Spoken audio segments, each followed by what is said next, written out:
Hello students, good evening. कैसे हैं आप लोग? आज स्टार्ट करते हैं हाई स्कूल की नेक्स्ट पोएम, जो कि है द बॉल पोएम। मतलब बॉल, क्रिकेट बॉल होते हैं ना, जैसे बॉल, गेंद है ना उस पर आधारित पोएम है। चलिए तो स्टार्ट करते हैं इसकी stanza wise summary plus questions and answers. तो फर्स्ट स्टैंजा लेते हैं। What is the boy now who has lost his ball? What is he to do? I saw it go, merrily bouncing down the street, and then merrily over there it is in the water. इस वाले stanza में जो ये कह रहा है कि what is the boy now who has lost his ball, मतलब एक लड़का जो खेल रहा था उसकी बॉल खो गई, अब वो क्या करेगा। लिखा ना what is he to do, अब वो उसे क्या करना है, क्या करना चाहिए। मैंने ऐसा देखा है ना, merrily bouncing down the street and then merrily over there in the water। जो मैंने देखा कि जो बॉल है वो कहाँ जा रही थी, कूदती हुई, मतलब merrily का मतलब खुशी से, यानी उछलती हुई वो गली में गई। एंड देन उसके बाद merrily over there is in the water, उसके बाद वो जलाशय में, मतलब नालियाँ जो पानी वगैरह था, जलाशय वगैरह, उसमें चली गई। क्लियर? तो क्वेश्चन आंसर देख लेते हैं। According to stanza the ball has been lost, ये सही है और गलत है, मतलब सही है या गलत है। मतलब according to the stanza the ball has been lost, तो ये सही है कि गलत है, ये सामने लिखा है, देख लेते हैं। लिखा ना who has lost his ball, यानी बॉल तो खोई है भैया ना, यानी बॉल खोई है, ये आंसर बिल्कुल सही है, यानी ये ट्रू है कि उसकी बॉल खो गई है।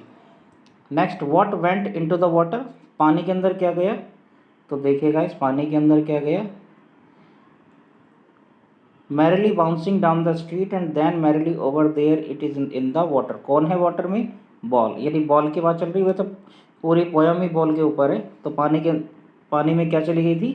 बॉल चली गई थी। The ball went into the water. Next, who did see the ball, भाई बॉय खेल रहा है ना, बॉय खेल रहा है तो उसी ने बॉल देखी है, और एक तरह से राइटर ने भी देखी है। अभी आगे नेक्स्ट जो स्टैंजाज आएंगे उसमें क्लियर होगा वो ना।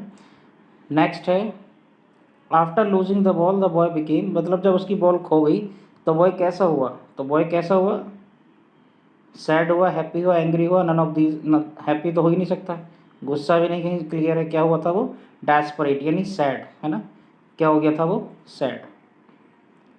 ये लिखा है ना, what is he to do now, है ना, अब उसे करना क्या है, बॉय जो है कंफ्यूज है, यानी दुखी हो गया वो कि उसे करना क्या है।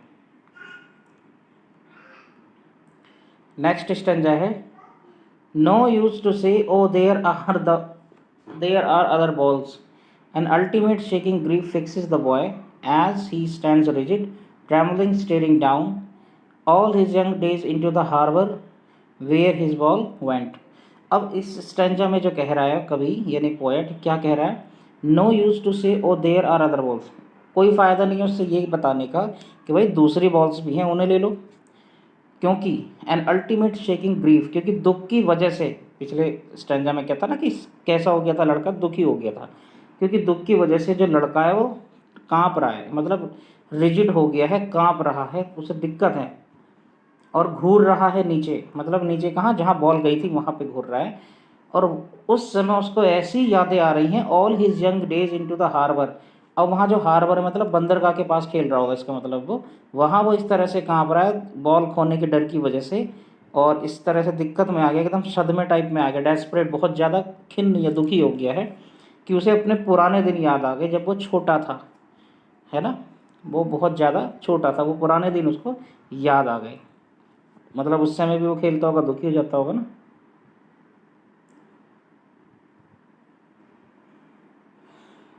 सवाल देख लेते हैं, वेयर वॉज बॉय स्टैंडिंग, तो देखिए बॉय वॉज स्टैंडिंग, देखिए the ultimate shaking grief fixes boy, देखिए he stands rigid trembling staring down, कहाँ है वो, हार्बर, वेयर के पास क्या है, हार्बर, वेयर एक जगह के लिए बोला जाता है ना कि वेयर मतलब एडवर्ब प्लेस, कहाँ पे है, तो हार्बर है इसका आंसर, ये बंदर कहाँ पे खड़ा है वो लड़का। The boy was standing on the side of harbour. Clear? Next, what was the reaction of the boy when he lost his boy, तो द बॉय बिकम सैड या डेस्परेट, बॉल खो गई तो वो कैसा हो गया था, दुखी हो गया था, बहुत ज़्यादा सैड हो गया था।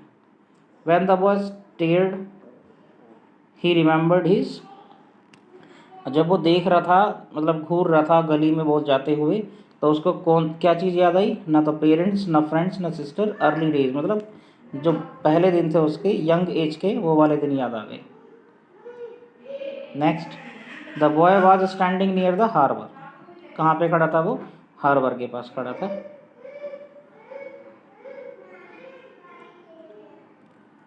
स्टैंजा नेक्स्ट वाला देखते हैं। I would not intrude on him,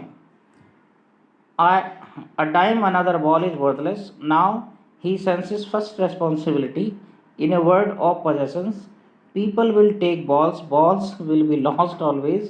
Little boy, यहाँ पे देखिए वो जिम्मेदारी का एहसास करा रहे हैं कि मैं हस्तक्षेप नहीं कर सकता। I would not intrude, intrude मतलब ज़बरदस्ती किसी के प्रॉपर्टी में या मैटर में घुसना ज़बरदस्ती ना, तो मैं उसके इस जो गेंद खोने का जो प्रोसेस है उसमें मैं घुस नहीं सकता। और ना ही अ डाइम का मतलब है लिटिल मनी, छोटा सा अमाउंट पैसा, ना मैं उसे दूसरी बॉल खरीदने के लिए कोई पैसा दे सकता हूँ क्योंकि उसका भी कोई फ़ायदा नहीं है। क्यों फ़ायदा नहीं है, now he senses first responsibility, क्योंकि उसे एहसास भी तो होना चाहिए पहली जिम्मेदारी का। इन अ वर्ल्ड ऑफ पोजेशन, जहाँ संसारिक भौतिक मटीरियलिस्टिक का मतलब होता है हमारे पास गाड़ी बंगला दौलत ये सब होना है तो उसके साथ हमारे पास जिम्मेदारी भी आती है ना, तो उसको ये एहसास हो रहा है पहली बार जिम्मेदारी का कि चीज़ें खोती भी हैं आती भी हैं, है ना। People will take balls, balls will be lost always little boy, मतलब लोगों के पास ये जो मटीरियलिस्टिक चीज़ें हैं पैसा वगैरह धन दौलत आएगी भी और ये जाएगी भी, तो उसकी पहली जिम्मेदारी का एहसास हुआ है कि हाँ, मतलब बोल के सहारे वो उनको बता रहे हैं कि फर्स्ट जिम्मेदारी का एहसास हुआ है, ऐसी ऐसी चीज़ें उसके साथ अब घटना घटेंगी। Question number 1, this is the boy's experience of responsibility in this material world, material world मतलब वही भौतिक संसार, वही धन दौलत वाला, है ना। तो यहाँ पे क्या आएगा, फर्स्ट, पहली बार अनुभव हुआ है कि चीज़ों को खोना क्या होता है, पहले पा लिया फिर खो लिया, मतलब वो लिंक कर दिया कभी ने इससे ना कि बॉल के सहारे उन्होंने जिम्मेदारी का एहसास करा दिया एक तरह से। Next, it is useless to offer the boy a dime or purchase another ball, मतलब थोड़ा पैसा एक्स्ट्रा देने से भी कोई फ़ायदा नहीं है, क्या खरीदने के लिए, बॉल देने के लिए, बॉल खरीदने के लिए, क्लियर, कोई फ़ायदा नहीं है, मतलब दुखी है वो ज़्यादा, और जिम्मेदारी का भी एहसास कराना उसको। What did the boy loss, the boy loss the ball, बहुत रिपीट हुआ है तो।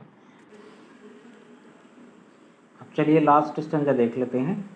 And no one buys a ball back, money is external, he is learning well behind his desperate eyes, the epistemology of loss, how to stand up, knowing that every man must one day know and most know many days how to stand up। अब यहाँ पे उन्होंने poet ने clear कर दिया है कि भाई कोई भी उसके लिए जो है ये बॉल उसकी खो गई, यानी जो चीज़ उसकी ज़िंदगी से चली गई, यानी लोग आते हैं ज़िंदगी में चले जाते हैं, चीज़ें आती हैं ज़िंदगी में चली जाती हैं, ये कहना चाह रहे हैं पोएट, बॉल के माध्यम से ये समझाना चाह रहे हैं, बॉल के थ्रू, है ना। और जो पैसा है सब बाहरी चीज़ है, आता जाता रहता है, ये कहने का मतलब है इनका। तो इसकी उसको जिम्मेदारी का एहसास हो रहा है कि भाई चीज़ें जो चली गई उसको कोई वापस तुम्हें लौटा नहीं देगा। ही इज़ लर्निंग, वो सीख रहा है, well behind his desperate eyes, मतलब उस जो दुखी हुआ है वो दुख जिससे वो गुजर रहा है उसके थ्रू वो सीख भी रहा है ना। The epistemology of loss, epistemology का मतलब है नॉलेज, मतलब खोना क्या होता है उसका एहसास भी उसको हो रहा है, और उसके उसमें वो कैसे स्टैंड अप करेगा, मतलब उसका सामना कैसे करेगा, जो दुख है उसको चीज़ें खोने का उसका सामना कैसे करेगा, ये चीज़ें वो सीख रहा है। Knowing what every man must one day know, और वो ये जो चीज़ें कोई नई थोड़ी हैं, वो चीज़ें जान रहा है, वो चीज़ें सीख रहा है कि हाँ जो इंसान को कभी ना कभी पता चलनी है, एक ना एक दिन उसको पता चलनी है, उसको वो सामना करना ही पड़ेगा। And most know many days how to stand up, और बहुत लोगों को ये आइडिया भी रहता है कि इनके सामने कैसे स्टैंड अप करना, मतलब इनका सामना कैसे करना मुसीबत का, क्लियर है। यानी चीज़ें आएंगी जाएंगी, लोग आएंगे ज़िंदगी में जाएंगे, उनका सामना कैसे करना है, ये चीज़ें वो सीख रहा है, कुल मिला के ये बोल रहा है मोटा मोटा, है ना। चलिए इसके क्वेश्चन आंसर देख लेते हैं। When the boy lost the ball, his eyes became desperate, true और फॉल्स, बिल्कुल सही है, दुखी हो गया था वो, सही है। Next, was the boy learning the nature of loss, बिल्कुल सही बात है, yes.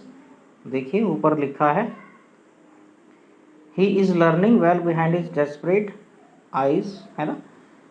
The epistemology of loss, loss learning कर रहा है वो कि खोना आखिर होता क्या है ना। Yes, the boy was learning the nature of loss, खोना होता क्या है उसको सीख रहा है।